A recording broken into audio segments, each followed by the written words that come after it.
Hey guys, welcome back to Etheria Restart. In today's video, we are talking rerolling targets. You guys know I always talk about how I'm going to reroll for Lily. I just really like the Lily gameplay, but I wanted to make a video because I don't want people getting caught up in my personal bias, which is rerolling for Lily. And I want to talk about who is another fantastic option and possibly for some people even a better option, which is Heinrich. So I want to go through why Heinrich is such a monster to reroll for and why you may actually want to reroll for him instead of Lily. Now, when we take a look at rerolling in general, I will have a full reroll guide, but I just want to put this discussion topic out pretty much because I always talk about Lily and I don't want people thinking that Lily is the quote-unquote best reroll option when I think there are others that definitely stand up to her and may possibly beat her, like I said. So when we take a look at the permanent summon, I definitely think if you're rerolling, you want to be rerolling on the permanent summon banner. There's still the option to do a Freya one, but I just don't think she's worth it to be the reroll target. I think if you're rerolling, you really want to be rerolling, especially with what we can expect. I expect at least 60 summons on reroll,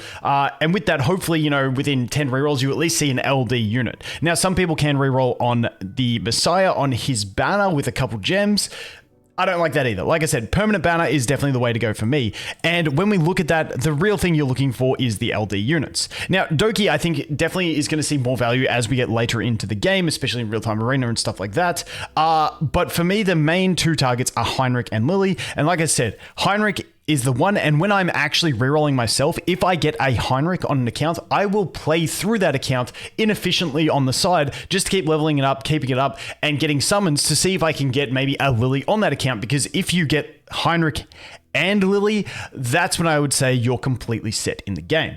Now, once again, you can reroll for anyone you like, but I just wanted to talk more about Heinrich because I think he is the other really, really high value target to go ahead and reroll for, and I want to go through why that is. Now, the dude has just absolutely amazing effects. So let's go over here into the archive and take a look. So first of all, he's got AoE on this one with a 3-hitter when combined with his passive, where each time Heinrich attacks has a 50% chance to dispel one buff from the target. If the target has no dispellable buffs, has an 80% chance to inflict one stack of last words, which increases the crit damage they take, but also the chance that they can be crit, which is a really nice effect. I think a lot of people get focused on the crit damage, but it's also effectively increasing your team's crit rate, which is really, really nice. But the big thing on this is it's a passive dispel. And when you look to dispelling, there is other units that have like 3-turn cooldown dispels, but when you don't know exactly when you're going to need to dispel through an auto run, having a passive dispel in things like both, if we go to the actual bosses, let's do, if I can get there. Back. Okay. If we go to things like Teramaton especially, and also Aurora, these are two bosses that you really need to dispel. So having a passive dispel, meaning no matter when they get that buff placed on them in the turn order, you will be able to dispel it, I think is a really fantastic thing to have. So that is one of the key things that I think makes Heinrich one of the best PvE progression tools in Inferno modes. I think, Lily plus Tiamat especially is really easy for like the early game into like into what do we call what's the dude into hell. I feel like Lily with Tiamat is crazy up until hell, but once you get into Inferno, which is the real tough grinding phase, which not too many people in beta were getting into the Inferno stages. So once you get up to those, that is when I think Heinrich really starts to see his immense value. Like I mentioned, especially in Terra and also in what you call it? The other one, dude, my brain is cooked, in Aurora. So especially in those two, is fantastic. He also has the block, which can block buffs. He's got fantastic PvP utility because, once again, stripping in PvP is very rare. Viper's probably the next best stripper next to him, but he can also block the buffs after stripping, and with this ability, he can put wound on to stop healing. Really, really fantastic. Now, this ability here is the next one that I want to talk about because his value in Terra and also in Aurora is very clear because you need to strip their buffs. But this one here is actually a unique usability in the Doki boss as well. Now, is he going to be best in slot for Doki? I'd say probably not. but this, he has like an extra little bit of value that some people may not realize due to this wound effect. So this ability is going to attack one enemy once, then a random enemy once, and then all enemies once. And it's going to be able to apply the wound effect, which is block healing. Now, something very interesting that I can show you guys over in Doki, if we go ahead and test this, let's go to a real low difficulty. This is an account I'm testing a playthrough using only free units, except for this Sanya, because you kind of need her, and Kaz you can get from one of the chests that you get playing the game. So I just want to remove everyone else from here and show you guys over here, because number 41, I need to take it off auto. Number 41 has a very unique thing. Let's turn the volume down a little bit. Her basic attack has wound. It's not a unique thing. I'm just trying to show you because she has something that is the same as Heinrich.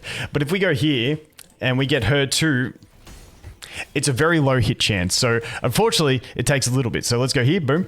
Okay, there you go. So now you can see we managed to put the wound on that enemy. And so what happens here is you can see all the other enemies in Doki, they have the 50% damage reduction. In Inferno mode, this goes up to 90% reduction. And if you hit them with a control effect, it removes that for 3 turns and then comes back. But they consider, it's really crazy, they consider wound a control effect. However, they don't consider block buffs a control effect, which to me, those two fall kind of into the similar range, but it is just something to note that wound, as you can see, this guy, because he's got the wound, he's got the cooldown till he gets the shell back, which is the mitigation. And so with Heinrich, you have an AoE version of this. Now with Heinrich, there's something else tied into that they have to have no removable debuffs. And the thing with the Doki fight is the buffs that she applies are not removable. So when you go in and use it with Heinrich, he doesn't have to actually strip to make this land, which makes it more reliable because his third hit is the only one that's AoE with this, which goes ahead and, you know, means that all he has to do is land that 65% chance. Well, that is increased on his skill up, but all he has to do is land that and he has a chance to remove that damage mitigation. Now, once again, I don't think he's going to be the best unit for Doki. He's definitely in the top units for the other two, but this just gives him even more viability that I wanted to speak about. But overall, like I said, even though I myself am going for Lily, I think Lily is amazing. Twin trick, boosting an ally, getting the speed buff to all teammates is really, really nice. You know, taking that ally along for the assist attack with her basic, cooldown increase for enemies, cooldown reduction for allies, or the twin trick ally specifically. I think Lily is just fantastic for me across the board. I think she's going to be really usable when we look to guild bosses as well, which is like the true scaling endgame PvE, because there's no sort of limit to that. You just want to get max damage possible. So I think she's going to be good there. And obviously she is fantastic in PvP as well. So I think that's like the main call for Lily, I think, is pre-Inferno in dungeons. She's just really good there. And then PvP, and also, you know, like the guild boss and stuff like that. Wolves, she's going to be great because you can amplify your main DPS. Whereas Heinrich, I think he's not as crazy in that pre-Inferno mode of the dungeons. But keep in mind, by level 50, you hit Inferno, which is about like 8 days if you're max refreshing. I think maybe 9.